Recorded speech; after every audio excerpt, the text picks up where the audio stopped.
አንድ የእግር ኳስ ጨዋታ የአንድን ትልቅ ሀገር ህዝብ ሙሉ በሙሉ በለቅሶና በዝምታ ውስጥ ይከታል፣ ከዛም አልፎ ቅሌት ያላብሳል ብሎ ማሰብ ይከብዳል።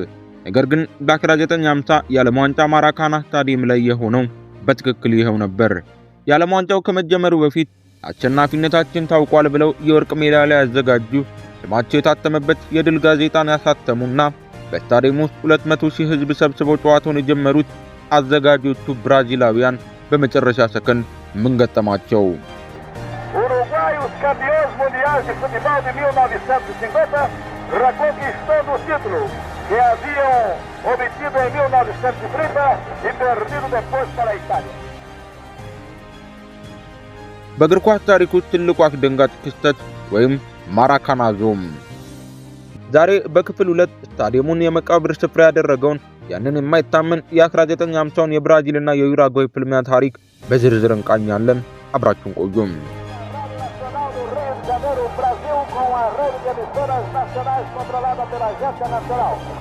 Acaba de ser cantado pela multidão o hino nacional brasileiro, repetindo o magnífico espetáculo de civismo que já tivemos oportunidade de presenciar também na última quinta-feira. የመጀመሪያው የዓለም ዋንጫ በዩራጓይ አሸናፊነት ከተጠናቀቀ በኋላ ቀጣዮቹን ሁለት ተከታታይ ውድድሮች በበላይነት ያጠናቀቀችው ጣሊያን ነበረች፣ 1934 እና 1938። ነገር ግን ይህ ስኬት በብዙዎች ዘንድ ንጹህ ስፖርታዊም አልነበረም። በወቅቱ በቤኒቶ ሙሶሊኒ የአምባገነን ፖለቲካ ትዕዛዝ የምትመራው ጣሊያን ለዳኞች ጉቦ በመክፈልና በፖለቲካዊ ጫና ዋንጫዎቹን እንደወሰደችም ይታመናል።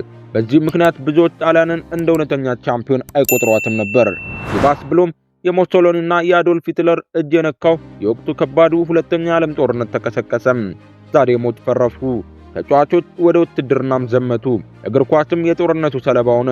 በዚህ ምክንያት የዓለም ዋንጫ ለ12 ዓመታት ሳይካሄድ በታሪክ መዛግብት ውስጥ ጨለማ ዘመንን ማሳለፈ። ከረጅም ጥበቃ በኋላ በ1950 እግር ኳስ ዳግም ነፍስ ዘራ። ውድድሩን እንድታዘጋጅ ብራዚል መመረጧ ሲሰማ ወትሮም ለእግር ኳስ እብድ በሆነው ህዝቦቿ ዘንድ ደስታው ወደር አልነበረውም። ነገር ግን ውድድሩ ገና ሳይጀመር ውጥንቅጥ ወጣ። ሊሳተፉ የነበሩት 16 ሀገራት ቢሆኑም ህንድ፣ ስኮትላንድ እና ቱርክ በተለያዩ ምክንያቶች እንደማይመጡ አሳወቁ። በተለይ የህንድ ጉዳይ በታሪክ ሁሌም ይነሳል። ህንዶች በ1948 ኦሎምፒክ ላይ እንደተጫወቱት ሁሉ በዓለም ዋንጫውም ላይ በባዶ እግራቸው ያለ ጫማ ለመጫወት ፊፋን ጠይቀው ነበር። ነገር ግን ፊፋ ህጉ አይፈቅድም ብሎ ሙሉ በሙሉ በመከልከሉና የረጅም መንገድ የጉዞ ወጪ ስላለባቸው ውድድሩን ሳይሳተፉም ቀርቷል። በዚህ ምክንያት ውድድሩ እንደመጀመሪያው የዓለም ዋንጫ በ13 ሀገራት ብቻ ያልተመጣጠነ የቡድን መዋቅር ይዞም ተጀመረ።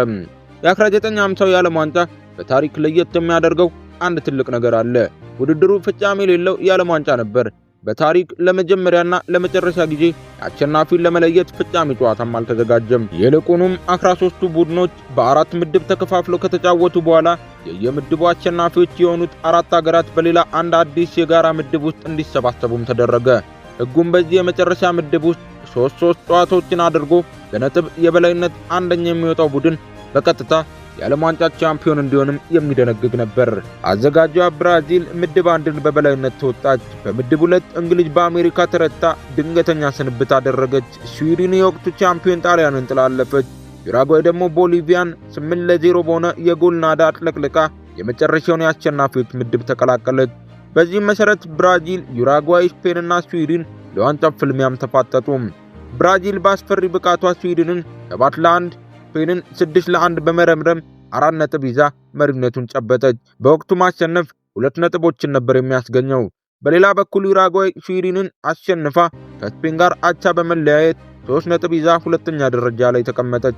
ምንም እንኳን መዋቅሩ የፍጻሜ ጨዋታ ባይኖረውም የምድቡ የመጨረሻ ጨዋታ ብራዚልን እና ዩራጓይን የሚያገናኝ ሆነ። በመካከላቸው ያለው ልዩነት 1 ነጥብ ብቻ ስለነበረ ጨዋታው የፍጻሜ ግጥሚያ ያህል ክብደት ነበረው። ብራዚል ዋንጫውን ለማንሳት አቻ መውጣት ብቻ ይበቃታል። ሪዮ ዴ ጄኔሮ በደስታ አበደች። የሪዮ ዴ ጄኔሮ ኩራት ማራካና ስታዲየም በታሪክ አይቶት በማያውቀው የሰው ጋጋታ ተጥለቀለቀ። 200,000 ህዝብ ስታዲየሙን አናወጠው። የብራዚል ጋዜጦች ጨዋታው ሳይጀመር ብራዚል አዲሲቷ የዓለም ዋንጫ ቻምፒዮን የሚሉ ታላላቅ አርዕስተ ዜናዎችን አሳትመው ማሰራጩ። ሌላው ቀርቶ የሪዮ ከንቲባ ጨዋታው ሳይጀመር በስታዲየሙ ማይክሮፎን እናንተ ከደቂቃ በኋላ የዓለም ቻምፒዮኖች የምትሆኑ ብራዚላውያን በማለት ንግግር አድርጎ ነበር። ሁሉም ሰው ጉዳዩ እንዳለቀለት ቆጠረው። በሌላ በኩል ቦታ ያልተሰጣቸው ዩራጓያን ግን ማንም ባልሰማው ጸጥታ ውስጥ ሆነው ማሸነፍ በጋዜጣ ላይ ሳይሆን በሜዳ ላይ ነው የሚል የውስጥ መሐላም አደረጉ። ማይደርስ የለምና ጨዋታው የሚደረግበት ደቂቃ ደርሶም ጨዋታው ተጀመረ። የመጀመሪያው አጋማሽ በነበረው ከፍተኛ ፍልሚያ 0-0 ተጠናቀቀ። ለዋንጫው አቻ ብቻ የሚበቃት ብራዚል ደጋፊዎች ጉዳዩ እንደተደመደመም ቆጠሩት። ሁለተኛው አጋማሽ እንደተጀመረ ብራዚል የመጀመሪያውን ግብ አስቆጠረች። ስታዲየሙ በደስታ ፈነዳ።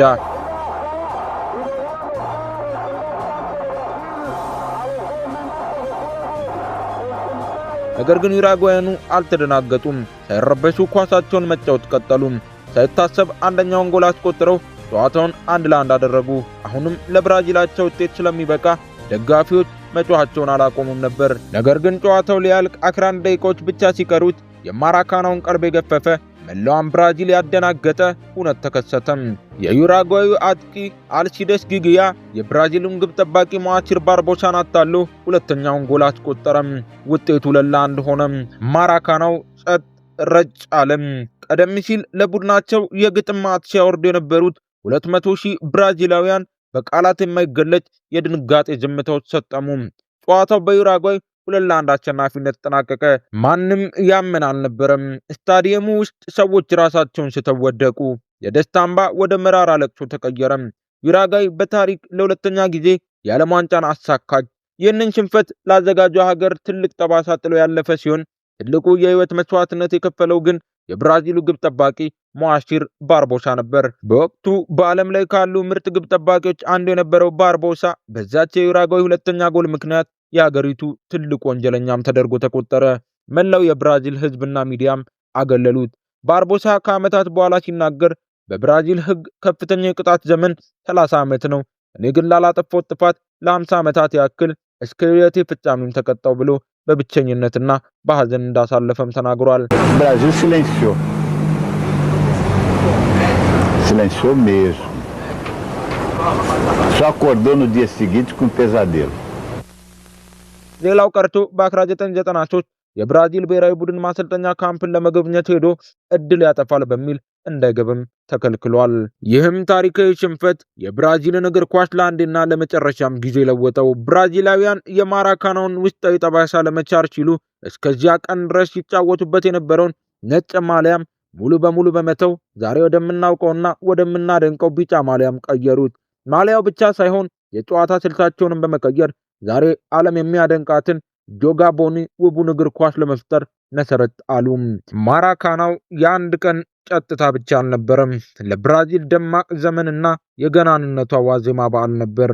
ብራዚል ያንን ታሪካዊ የማራካና ዞ ሽንፈት ባታስተናግድና ግብ ጠባቂው ባርቦሳ ያንን ኳስ ቢያድናት ኖሮ ዛሬ የምናውቃት የ5 ጊዜ የዓለም ቻምፒዮና ብራዚል ትፈጠር ነበር ብለው ያስባሉን? ሐሳቡን ኮሜንት ላይ አስፍሩልን። ለዛሬ ክፍል 2ን በዚያ በቃን። በቀጣይ በክፍል 3 ሌላ አስገራሚ የዓለም ዋንጫ ታሪክ ይዘን ብቅ እንላለን። ቪዲዮ ከተመቻችሁ ላይክ እና ሰብስክራይብ ማድረጋችሁን እንዳትረሱም። መልካም ጊዜን መልካም ቆይታን ተመኘው።